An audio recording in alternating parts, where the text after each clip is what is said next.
இலங்கை நாட்டின் மிக முக்கிய நிறுவனமான திரைசேரியிலிருந்து 2.5 மில்லியன் அமெரிக்க டாலர்கள், அதாவது 80 கோடிக்கும் அதிகமான நிதியானது போலியான கணக்கு ஒன்றுக்கு மாற்றப்பட்டுள்ளது. இப்பொழுது பெரும் அதிர்ச்சியை ஏற்படுத்தியுள்ளது. வெளிநாடு ஒன்றிற்கு கடன் தவணையை திருப்பி செலுத்த வேண்டியிருந்த நிதியே இவ்வாறு போலியான கணக்கு ஒன்றுக்கு மாற்றீடு செய்யப்பட்டுள்ளது. இது அரசாங்கத்திற்கு பெரும் அதிர்ச்சியை ஏற்படுத்தியுள்ளதுடன் இது தொடர்பாக தீவிர விசாரணைகள் இடம்பெற்று வருகின்றன. இதன் அடிப்படையில் 5 முக்கிய அதிகாரிகள் இடைநிறுத்தப்பட்டிருக்கின்றார்கள். இது ஒரு நிர்வாக தவறா அல்லது திட்டமிடப்பட்ட சைபர் ஊடுருவலா என்பது தொடர்பான விவரங்களை இந்த காணொளியில் விரிவாக பார்க்கலாம்.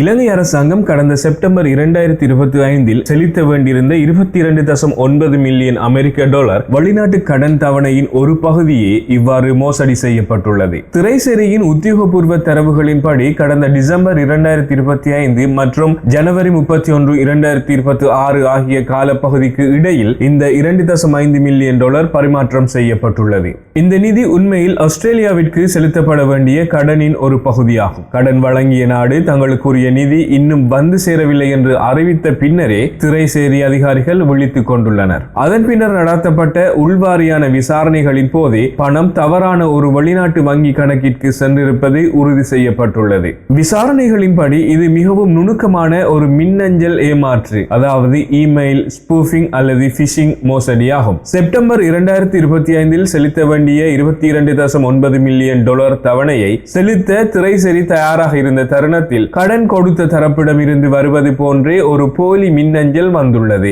அந்த மின்னஞ்சலில் நிதியை அனுப்ப வேண்டிய வங்கி கணக்கு விவரங்கள் மாற்றப்பட்டிருந்தன. இந்த மோசடியான மின்னஞ்சல் அறிவுறுத்தல்களை சரியாக சரிபார்க்காமல் அதிகாரிகள் 2.5 மில்லியன் டாலரை அந்த புதிய கணக்கிற்கு அனுப்பியுள்ளனர். இது ஒரு சாதாரண தவறு என்பதை விட அரசாங்கத்தின் டிஜிட்டல் கட்டமைப்பில் உள்ள பலவீனத்தை பயன்படுத்தி செய்யப்பட்ட திட்டமிடப்பட்ட சைபர் ஊடுருவல் என சந்தேகிக்கப்படுகிறது.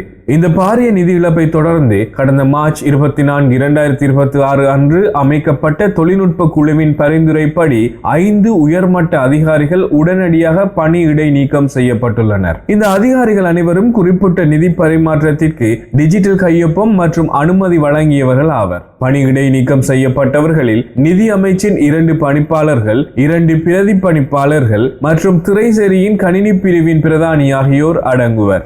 இருப்பினும் இவ்வளவு பெரிய தொகை பரிமாற்றப்படும் போது திரைசேரி செயலாளர் மற்றும் பிரதி செயலாளரின் அனுமதியின்றி இது சாத்தியமில்லை என சட்ட வல்லுநர்கள் சந்தேகம் தெரிவித்துள்ளனர். இந்த மோசடி நடைபெற காரணமாக அமைந்த மிக முக்கியமான காரணி இலங்கையின் கடன் மேலாண்மை முறையில் அண்மையில் ஏற்பட்ட மாற்றங்களாகும். 2024 ஆண்டு ஜூன் 18 அன்று நிறைவேற்றப்பட்ட அரசு கடன் மேலாண்மை சட்டம், அதாவது பப்ளிக் டெப்ட் மேனேஜ்மெண்ட் ஆக்ட், இதற்கு காரணமாக சுட்டிக்காட்டப்படுகிறது. இந்த சட்டமானது சர்வதேச நாணய நிதியத்தின் நீடிக்கப்பட்ட நிதி வசதி ஒப்பந்தத்தின் ஒரு முக்கிய நிபந்தனையாகவும் உலக வங்கியின் பரிந்துரையின் பேரிலும் கொண்டுவரப்பட்டது. அப்போதைய நிதி ராஜாங்க அமைச்சர் ஷெஹான் சேமசிங்க இந்த சட்ட மூலத்தை நாடாளுமன்றத்தில் சமர்ப்பித்திருந்தார். முன்னதாக வெளிநாட்டு கடன்களை கையாளுவது மத்திய வங்கியின் நேரடி பொறுப்பாக இருந்தது. ஆனால் புதிய சட்டத்தின் கீழ் இந்த பொறுப்புகள் நிதி அமைச்சின் கீழ் புதிதாக உருவாக்கப்பட்ட அரசு கடன் மேலாண்மை அலுவலகம் வசம் ஒப்படைக்கப்பட்டது.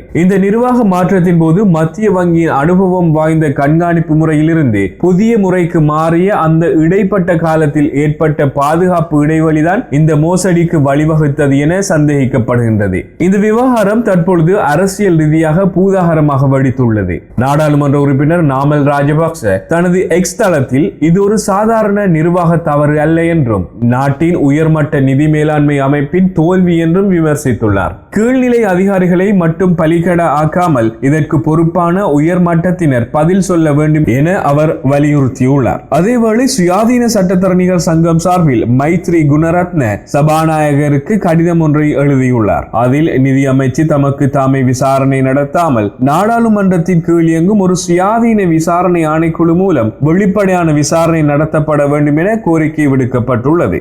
இதேவேளை செப்டம்பர் 2025 செலுத்த வேண்டிய கடன் ஏன் டிசம்பர் மாதம் வரை தாமதமானது என்பதற்கு 3 முக்கிய காரணங்கள் முன்வைக்கப்படுகின்றன. அதில் முதலாவது, மத்திய வங்கியிடமிருந்து புதிய அலுவலகத்திற்கு பொறுப்புகள் மாற்றப்பட்ட போது ஏற்பட்ட தொழில்நுட்ப தாமதம். இரண்டாவதாக, 2025 பிற்பகுதியில் இலங்கையை தாக்கிய தித்வா சூறாவளியினால் $7 பில்லியன் இழப்பு ஏற்பட்டது. இதனால் மீட்பு பணிகளுக்கு முன்னுரிமை அளிக்கப்பட்டதால் கடன் செலுத்துவதில் கால அவகாசம் எடுக்கப்பட்டது. மூன்றாவது காரணமாக, IMF நிபந்தனைகளின் கீழ் ஆஸ்திரேலியா போன்ற நாடுகளுடன் மேற்கொள்ளப்பட்ட புதிய உடன்படிக்கைகளை உறுதிப்படுத்துவதில் ஏற்பட்ட தாமதத்தை ஹேக்கர்கள் தங்களுக்கு சாதகமாக பயன்படுத்திக் கொண்டுள்ளனர்.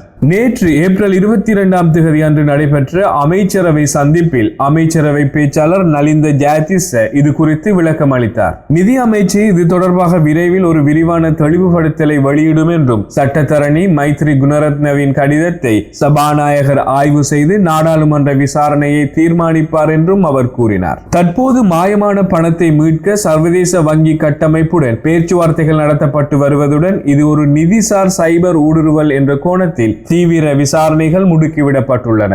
இதேவேளை இன்று உத்தியோகபூர்வமாக கருத்து வெளியிட்ட பிரதி நிதி அமைச்சர் கலாநிதி அனில் ஜாந்த இந்த நிதி மோசடியை உத்தியோகபூர்வமாக உறுதிப்படுத்தியுள்ளார். அதேவேளை ஆஸ்திரேலிய நிதி மோசடியை தொடர்ந்து இந்தியாவிற்கு செலுத்த வேண்டிய தவணை பணத்தையும் அதே பாணியில் ஹேக்கர்கள் அபகரிக்க முயற்சி செய்துள்ளமையும் அவர் வெளிப்படுத்தியுள்ளார். இந்தியாவுக்கான கொடுப்பனவுகளின் போதும் வங்கி கணக்கு எண்கள் அடிக்கடி மாற்றப்படுவதை கவனித்த அதிகாரிகள் இது குறித்து சந்தேகம் அடைந்து விசாரணைகளை தீவிரப்படுத்தினர். இலங்கை கணினி அவசர கால பிரதிபலன் குழு மற்றும் சைபர் குற்ற பிரிவு நடத்திய ஆய்வின் மூலம் ஆஸ்திரேலியா மற்றும் இந்தியா ஆகிய இரு நாடுகளுக்கும் செலுத்த வேண்டிய நிதியை குறிவைத்து இந்த திட்டமிடப்பட்ட சைபர் தாக்குதல் நடத்தப்பட்டமை அம்பலமானது. இந்த விவகாரம் குறித்து மேலும் கருத்து தெரிவித்த பிரதி நிதி அமைச்சர் அனில் ஜாந்த இதனை அரசாங்கம் மூடி மறைக்கவில்லை என்றும், மாறாக ஹேக்கர்களை பிடிப்பதற்கும் பணத்தை மீட்பதற்கும் ரகசியமாக செயல்பட்டதாகவும் கூறினார். நாங்கள் ஆரம்பத்திலேயே தகவல்களை வெளியிட்டிருந்தால் அது ஹேக்கர்கள் தப்பிச் செல்லவே வழிவகுத்திருக்கும் என்று குறிப்பிட்ட அவர், தற்போது இந்த விவகாரம் குற்றப்புலனாய்வு திணைக்களத்தின் கைகளில் ஒப்படைக்கப்பட்டுள்ளதாக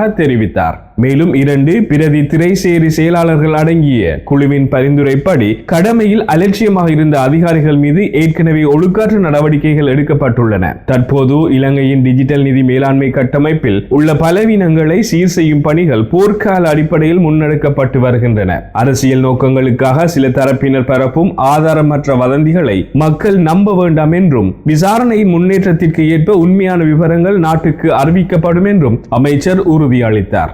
இலங்கை கடன் மறுசீரமைப்பு பாதையில் பயணிக்கும் வேளையில் சர்வதேச மட்டத்தில் நாட்டின் நம்பகத்தன்மையை காக்க இந்த விசாரணை மிக முக்கியமாக கருதப்படுகிறது. இது தொடர்பான மேலதிக விவரங்கள் கிடைக்கும் இடத்து அவற்றையும் உங்களுக்கு அறிய தர நான் தொடர்ந்தும் காத்திருக்கின்றேன். இது போன்ற பல பயனுள்ள தகவல்களையும் நடப்பு விவகாரங்களையும் தெரிந்து கொள்ள தொடர்ந்தும் நமது சேனலினை சப்ஸ்கிரைப் செய்து இணைந்திருங்கள். மீண்டும் மற்றும் ஒரு காணொளியினூடாக உங்களை சந்திப்போம். அதுவரையில் நன்றி, வணக்கம்.